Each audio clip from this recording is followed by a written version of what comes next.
Hello everybody, welcome back to another reading of the Municipalists by Seth. I ducked back down and was surprised to see that Owen's copy of me had double the number. I crawled to the edge of the diorama and was preparing to sprint out toward Kirkland's men when one of my copies stood up and let out a loud battle cry. His call was answered by other copies, who had now spread throughout the hall. Different versions of me sprang out from behind display cases of gemstones and animal skulls or rappelled down from the ceiling on black nylon ropes. Kirkland's men, skeptical after Owen's previous performance, continued to head deeper into the museum without paying any attention to this new commotion. Even as my duplicates offered up one last and unanimous howl and made their charge, none of the men so much as raised a rifle. I let a few of the projections get out in front of me before I joined the stampede, making sure to imitate their battle cry so it wouldn't seem out of place. As the first wave of projections sailed harmlessly into Kirkland's men, I was close behind in the confusion of bodies. I reached through the torso of the duplicate directly in front of me and landed a hard blow on the wounded elbow of the man carrying the duffel. He cried out and I was able to pull the bag from his other hand easily. I didn't get far before the man started shouting, "Leprechaun, leprechaun." Once I had the bag, Owen modified his projections so they were all holding identical bags. Some of them stood around throwing duffels back and forth as if playing a round of keep away. Others climbed up onto stuffed bison and elk, riding them like mechanical bulls and swinging the duffels in cowboy circles over their heads. I even saw myself waltz past wearing a tuxedo and tails, holding up a duffel bag as my partner. Owen's voice spoke in my car, telling me to take the bag farther into the museum. I tried to blend in with my doubles, but I must have been walking with too much purpose because the head of a nearby mountain lion disappeared in a spray of gunfire. I ducked onto a hallway that ended in a pair of double doors under a cloth banner that read "Metropolis of the Future." As I pushed through the doors, Owen turned on the exhibit's lighting and sound systems, so that for a moment I almost thought I'd made it outside. The model street was empty, and from overhead came the ambient noise of traffic, softened by the whine of electric motors. A compact street cleaning vehicle glided toward me, its sides outfitted with ultraviolet air scrubbers the size of oil drums. Owen instructed me to hop on the cleaner to put some distance between me and the entrance. It rushed noiselessly up the street, carrying me past storefronts advertising composting toilets and solar-powered window units. The exhibit featured 2D projections of smiling citizens who wore sun hats and worked in a vertical community gardens. The size of parking garages or stewed ready to feed perfectly cubed paper waste into pneumatic chutes. The cleaner approached an alley which Owen told me was my stop. I hopped off and hid there, watching as Kirkland's men entered the exhibit. A woman's voice came over the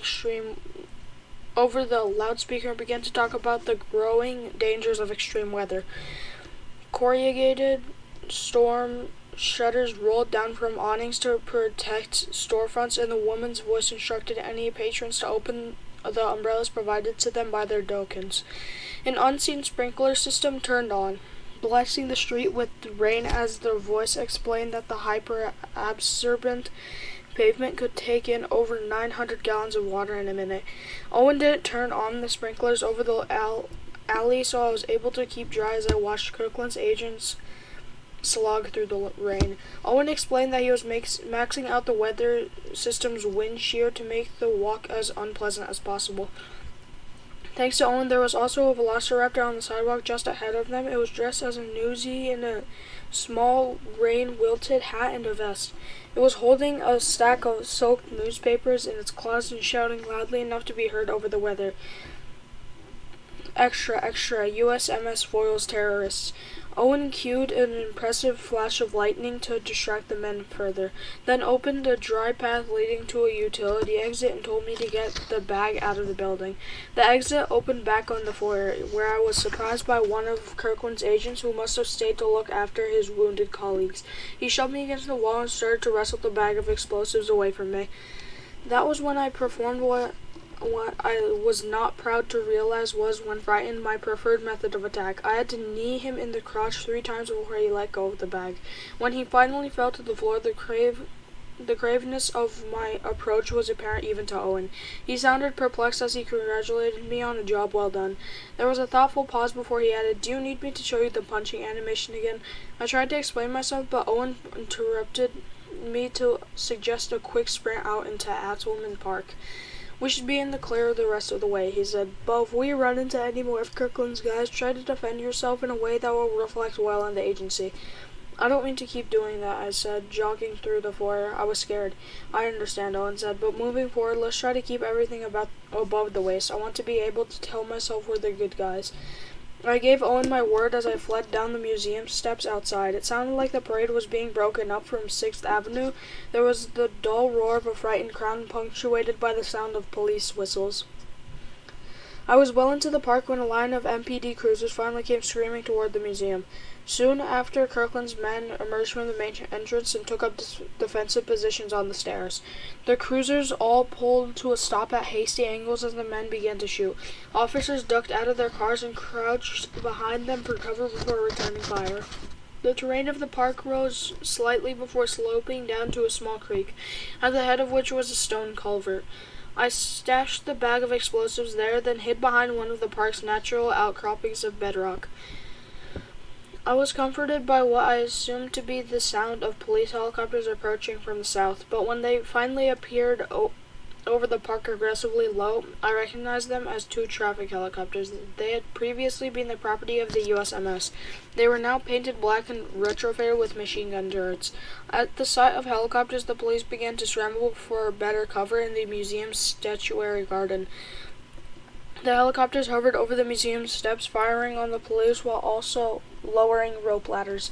Kirkland's men made their way to the ladders, occasionally stopping to contribute to the suppressing fire that was keeping the police pinned down among the statues. The last one up was the squad's leader, who turned toward the museum and gave it one last bitter look before beginning his climb. Once he was inside, the helicopters both raised their ladders and tore back down through the park. The officers slowly came out from behind their statues, and I had Owen project a police uniform onto me so I could tell one of them about the undetonated explosives in the park. As I approached, I saw that the museum's exterior had not escaped the firefight undamaged.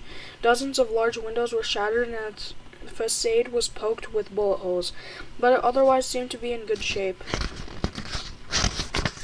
And I was occupied with an overwhelming sense of pride, knowing that despite Kirkland's best effort, one of the world's finest museums are still standing. "We did it," I said, smiling at Owen, who was now walking beside me, wearing a police uniform of his own.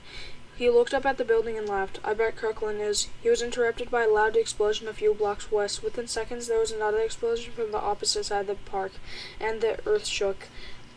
These were followed by a series of loud booms that were so close together they seemed to come from everywhere. Towers of smoke began to rise up all around us in the distance. There was a roar of panic from the dispersing crowds on 6th Avenue. The officers in front of the museum rushed about, shouting to one another, and climbed into whatever cruisers were still drivable. Owen checked the satellite imaging to tell me the locations of the explosions. His voice went soft. I thought of what Kirkland's agent had said. The problem with us Suitland types, we never saw the big picture. The Metropolis Museum of Art, the Brandon Modern, the Montgomery, the Talmore Collection, the Motion Picture Archive, the Metropolis Science Museum, the Naaman Center, Sabre Hall, all of them destroyed. That's it for part 15. Thank you everybody so much for coming. I'll see you guys next time. Goodbye.